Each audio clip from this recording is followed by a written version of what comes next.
Olá, seja bem-vindo. Hoje, nessa série O Cientista Espiritual André Luiz, hoje eu vou falar sobre os animais no mundo espiritual. O André Luiz chamou a atenção dos animais no mundo espiritual.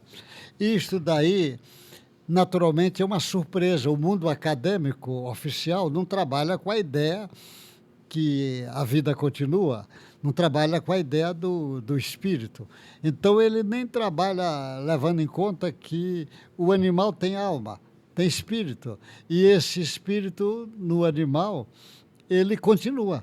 Então, se continua, então o animal continua animal do outro lado. Só que do outro lado, ele não tem mais esse corpo físico igual o homem, como tem quando desencarna. Ele tem o corpo espiritual.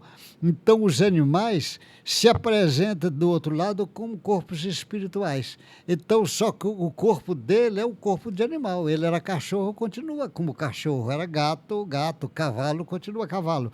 Só que normalmente, como os animais não têm condições de fazer reflexões sobre a sua última existência, na maioria das vezes eles reencarnam quase que imediatamente, mas existem casos que ele fica durante um bom tempo do outro lado. Geralmente tem supervisão de pessoas que trabalha na área para ajudar. Então você vai ver várias definições, o André Luiz chamando a atenção dos animais. No primeiro livro mesmo, o André Luiz, no Nosso Lar, ele chama a atenção de aves que ele chama de ibis, que vai para aquelas caravanas de samaritano lá para a região umbralina para recolher alguns espíritos que estão em condição de ser recolhida para vir para esses hospitais de escola, no caso da, da, da, da cidade Nosso Lar.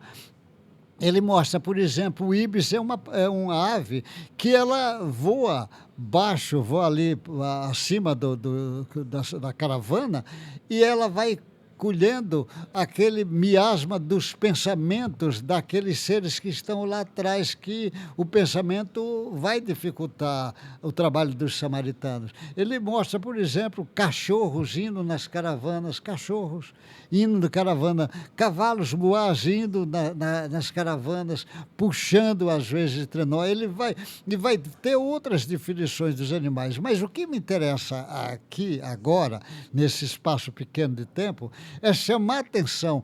Existem animais do outro lado. Do outro lado, depois dessa desencarnação. E só que, normalmente, quando eles vão ficar mais tempo lá, tem supervisões de espíritos que trabalham nesse processo, porque, normalmente, a evolução dele precisava reencarnar, mas nesse processo vai ajudar o processo evolutivo dele também. É como se ele já fosse dando os primeiros treinos, porque nós evoluímos aqui encarnado, mas também evoluímos desencarnado. E o animal também vai acontecer isso. Então a surpresa é dizer, existem animais no mundo espiritual? Existe.